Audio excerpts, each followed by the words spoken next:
Hello, fourth grade. We are on chapter 11 of Hank, and as you may recall, we left off with Hank not feeling well, and there he is a picture of him. He ate that spoiled meat, and his stomach is not used to that. The coyotes, they're used to eating wonky meat, so they're fine there in the background, but Hank here in the foreground is gonna lose it. Okay. So, Chapter 11, The Attack on the Ranch. Along about dark, the coyote village came to life. Everybody was excited. "Ooh, fresh chicken! Fresh cat!" they shouted. "Oh boy!" Even the kids were excited. They chased each other around, practiced howling, and played a game called Get the Dog. The idea of the game was that 2 kids played coyotes and 1 played the guard dog. The coyotes lured the dog out into a fight and then jumped him. I had played that game myself, only when I'd played it, it hadn't been a game, and I'd been on the dog side. I never thought it was much fun, either. After the sun went down, Scrunch climbed up on a pile of rocks and gave a speech to the whole village. He was a firebrand and a rabble-rouser, and he preached the kind of hot gospel them coyotes wanted to hear. Jackrabbit run too fast. Make coyote tired to catch. Mouse run down hole. Coyote have to dig, make tired too. But chicken? Chicken easy. Chicken nice and fat. Sit on nest, not fight. Chicken plump and juicy. This night everybody eats chicken. A cheer went up from the crowd. I was standing beside Missy, and she whooped and hollered along with the rest of them. Scrunch waited for the cheering to die down and glanced over at me. Ranch not have big guard dog now. Only little white dog with cut off tail. Maybe this night we kill dog too. Another cheer went up.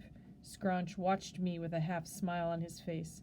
When I didn't cheer with the rest of them, he said, "What you say, Hunk? Maybe you kill little white dog, huh?" "Maybe so, Scrunch, maybe so." Then he led the crowd in singing Me Just a Worthless Coyote, which was everyone's favorite song and sort of the coyote national anthem.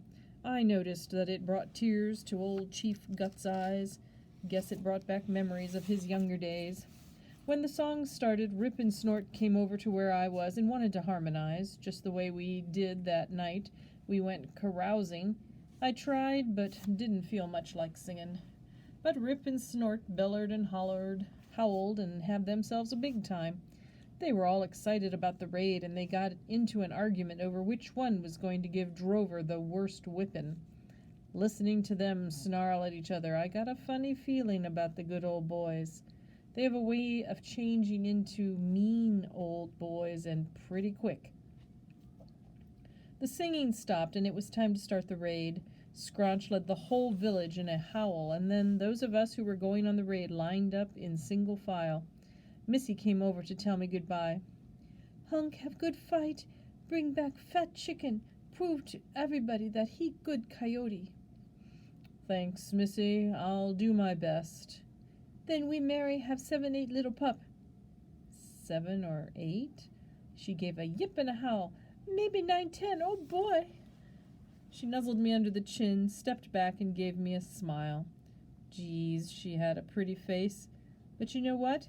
When she smiled, I saw her mother's face, and remembered that aged mutton, and it darn near ruined the occasion for me. Scrunch came down the line, checking things out and giving orders to the men.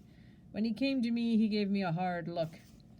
"Better not make mistake. Scrunch watch close. You do that, Scrunch, you might learn something." He gave me a sneer and went back to the front. With the rest of the village cheering, we marched down the canyon rim in a trot. Once we left the village, Scrunch passed the order for silence. Down in the valley, we got on a cow trail and followed it south toward the creek. I couldn't help wondering where Drover was and what he was doing right now. Had he heard the singing? Did he run to the machine shed, or was he out on patrol? I hoped for his sake that he was in the backest corner of the shed, because these coyotes were in a dangerous mood. We slipped along through the night. I started putting a few things together. It was pretty clear by this time that Scraunch was the one who had been responsible for the chicken murders. He had been slipping down here by himself and killing one or two a night, and now he decided to launch a full-scale invasion and share the spoils of war with the rest of the coyotes. Funny, I'd solved the case, only now I was working for the other side. Life sure does play tricks on a guy. Makes it awful hard to plan for the future. Growing up, I never would have dreamed that I'd end up a chicken killer. I was kind of glad Ma wasn't around to see it. About 200 yards north of the ranch, Scraunch called a halt and gave the final orders for the attack. He told Rip and Snort to circle around and come in from the south, and sent another couple of guys over to the west. He hadn't given me any orders, and that was good. I figured I could lay low, stay out of the way, and show up when all the dust cleared. You. I looked around. Huh? You go with Scraunch. We get little white dog. Find out how bad you want sister. Well, surely I don't deserve such an honor. No talk, only fight. The others left, and me and Scraunch started sneaking toward the ranch. I felt sick. Things had gotten out of control. I hadn't wanted it to happen this way, me against my old buddy Drover. In his own bungling way, Drover was a nice dog. We had our squabbles and differences, but we had some good times, too. About 25 yards out, Scraunch stopped and dropped down into the grass. I squinted into the darkness and saw Drover standing beside the northeast corner of the machine shed. Just as you might expect, he wasn't looking in our direction. The little runt had no idea what was fixin' to break loose. A laugh growled in Scraunch's throat. This easy. Dog stupid. I couldn't argue with him. Facts is facts. We crawled forward another 10, 15 yards, and then off to the south, Rip and Snort raised a howl. Drover jumped in the air and faced the south. I could see that he was shivering. Then the boys off to the west raised a howl, and Drover faced that direction. Scraunch growled, and Drover faced us. His head was cocked sideways, and one ear stood up. That meant he still hadn't seen us. But he was beginning to get the picture. The ranch was surrounded. I kept waiting for him to run, but he didn't. Scraunch pushed himself up out of the grass. You go first. I watch. Who, me? Well, seems to me that the hair went up on the back of his neck and there was a murder in those yellow eyes. You go first, or I cut throat right here. I could tell he wasn't kidding. Well, I just thought, there's no need. I see what you mean. Yeah, I'll go first. I stood up. Scraunch threw back his head and let loose the bloodiest howl I had ever heard. Sent shivers all the way down to the end of my tail as how frightful it was. He gave me a shove, and the attack was on. Drover heard us comin'. He started yippin' and jumpin' up and down, but he stood his ground. I could hear myself talkin'. Run, Drover. Run while there's still time. My voice got louder. You got no chance, Drover. Don't try to be a hero. The next thing I knew, I was yelling, Drover, run for the shed. You're outnumbered. They're going to kill you. Run for your life. The little mutt was so scared he was spinning in circles and jumping up and down, all at the same time, but he still didn't leave his post. By this time I could see Rip and Snort sneaking up behind him, the moonlight glinting off their teeth and eyes. They didn't look like good old boys anymore. They had murder on their minds. Behind me, Scraunch was screaming, Kill! Kill! All at once, something snapped inside my head, and I felt wild and crazy. I headed straight for Drover. I'll never forget the look in his eyes. He was more than scared. He was bewildered. Didn't know what was happening to him. And here is the picture that's on this page that I just read, but it doesn't seem to quite match yet. We'll keep reading. They're attacking. He turned to face my charge. As I flew past him and took aim for Snort, I yelled, This is it, son! Against Texas, fight for your life! I caught Snort by surprise and sent him rolling down the hill. That gave me just enough time to catch Rip as he was making a dive for the back of Drover's neck.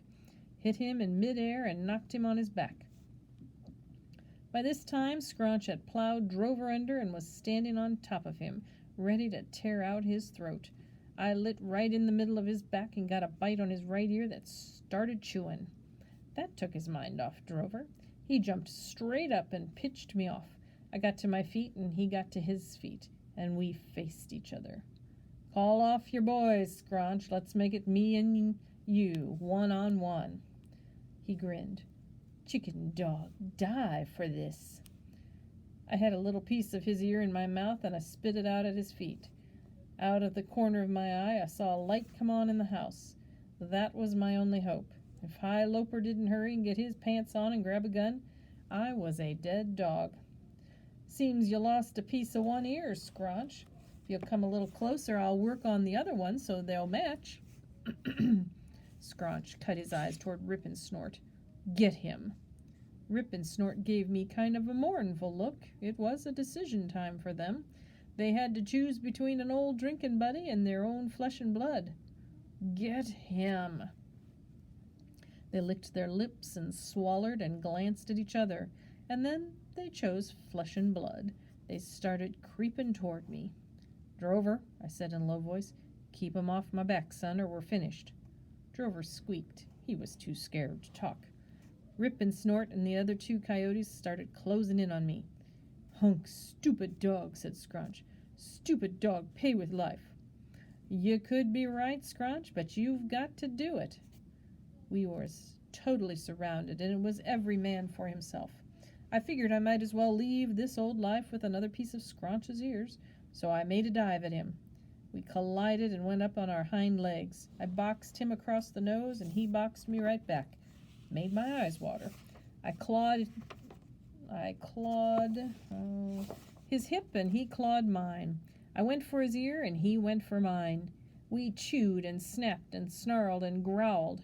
I think old Scraunch was a little surprised that a cow dog could give him such a tussle.